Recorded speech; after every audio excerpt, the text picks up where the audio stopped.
Selamat pagi anak-anak. Assalamualaikum warahmatullahi wabarakatuh. Perkenalkan, nama saya Bude Anjo Andalia. Saya dari SMP Barnawati Surabaya.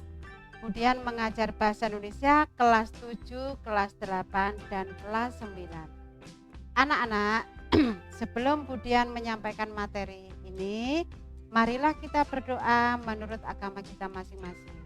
Anak-anak duduk yang rapi ya, supaya apa yang kita minta kepada Allah dikabulkan dan segera diijabah. Duduk yang baik, anak-anak siap gerak, berdoa, mulai.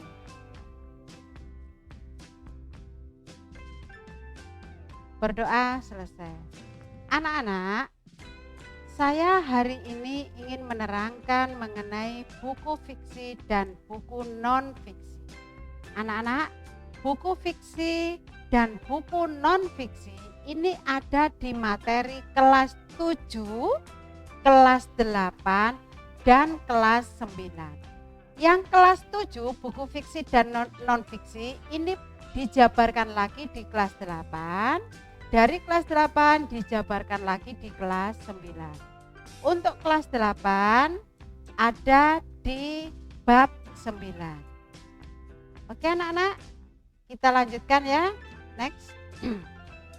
Apa yang dimaksud dengan buku non-fiksi? Buku non-fiksi adalah berdasarkan analisa ilmiah. Contohnya apa anak-anak? Buku non-fiksi. Non-fiksi itu buku materi pembelajaran. Contohnya buku IPA, buku matematika, buku IPS, buku bahasa Indonesia, buku bahasa Inggris, buku bahasa Jawa, buku PAI, buku prakarya, buku seni budaya, dan buku materi pembelajaran. Sementara yang dimaksud dengan buku fiksi adalah berdasarkan imajinasi atau cerita rekaan belaka atau bayangan kita. Imajinasi itu berarti daya khayal kita. Itu namanya buku fiksi. Apa saja buku fiksi itu? Satu, contohnya Dylan. Kalian sudah tahu anak-anak film Dylan, kemudian Suster Ngesot, kemudian Air Terjun Pengantin, kemudian Harry Potter, kemudian Bermain Bola. Itu adalah buku fiksi atau buku imajinasi. Kenapa dikatakan buku fiksi? Karena buku itu isinya tidak ada di dalam kehidupan yang nyata. Sedangkan buku non-fiksi adalah sudah diuji keilmiawannya. Maksud saya seperti itu anak-anak. Jadi ada perbedaan. Kalau buku fiksi itu adalah buku imajinasi, sedangkan buku non-fiksi itu adalah buku yang sudah ilmiah. Next. Nah, di dalam sebuah buku fiksi itu ada yang disebut dengan sinopsis. Sinopsis itu artinya ringkasan cerita. Sinopsis adalah ringkasan cerita atau garis besar naskah yang menggambarkan isi dari suatu teks. Anak-anak, kalian tentu bertanya, Bu, apakah buku fiksi dan non-fiksi bisa dibuat sinopsis? Bisa anak-anak, tetapi yang lebih bisa dibuat sinopsis ini adalah buku fiksi. Tetapi kalau buku non-fiksi ini tidak bisa dibuat sinopsis. Kenapa? Karena dia sudah ilmiah, artinya sudah diuji ilmunya.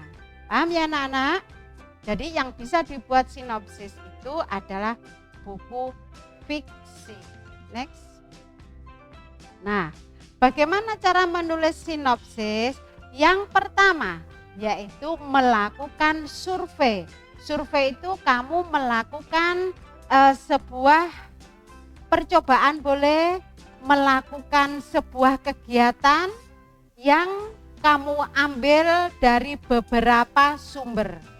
Setelah itu kamu mengajukan pertanyaan. Itu cara membuat sinopsis. Next.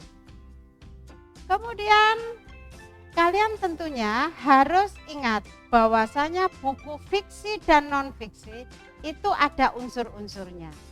Kalau buku non-fiksi, buku pengetahuan, unsurnya adalah sifatnya faktual. Faktual itu artinya nyata. Yang kedua, harus mempunyai data-data yang ilmiah.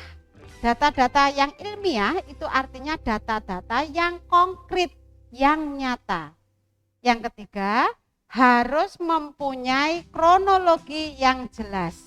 Yang keempat, buku non-fiksi itu harus ada narasumbernya, artinya ada penerbitnya, ada pengarangnya, ada tahunnya, ada judulnya, ada kota terbitnya. Kemudian bagaimana dengan unsur fiksi? Unsur fiksi itu memiliki tema, kemudian ada tokohnya, ada penokohannya, ada alurnya, ada latarnya, ada amanat, ada sudut pandang. Next.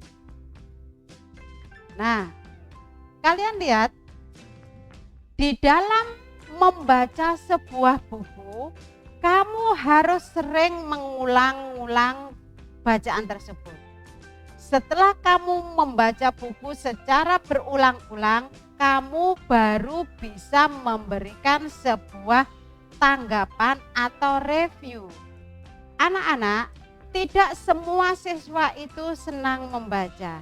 Ada yang senang membaca, ada yang senang dibacakan, ada yang senang mendengarkan, ada yang senang membaca sepintas, ada yang senang membaca melirik, ada yang senang membaca separuh-separuh, atau membaca yang hanya satu lembar. Jadi tidak semua siswa senang membaca. Kemudian menyarankan membaca itu lebih baik daripada kita mengerjakan soal. Kalau kita membaca berulang-ulang, kita akan bisa mengerjakan soal. Beda ya anak-anak? Siswa itu harus sering membaca. Dengan membaca, siswa bisa mengerjakan soal. Mengapa? Karena dia sering membaca. Paham ya anak-anak? Next. Dari keterangan Budian tadi, buku non-fiksi dan buku fiksi itu secara gamblang sudah pernah diterangkan di kelas 7 semester 2 dan sekarang di kelas 8 semester 2. Anak-anak, terima kasih, thank you atas perhatiannya. Budian akhiri sampai di sini. Kalau kalian kurang paham dan kurang mengerti, bacalah buku-buku tersebut di rumahmu atau di buku perpustakaanmu. Bila bertemu dengan guru, bertanyalah yang lebih lanjut. Terima kasih. Selamat siang. Wassalamualaikum warahmatullahi wabarakatuh.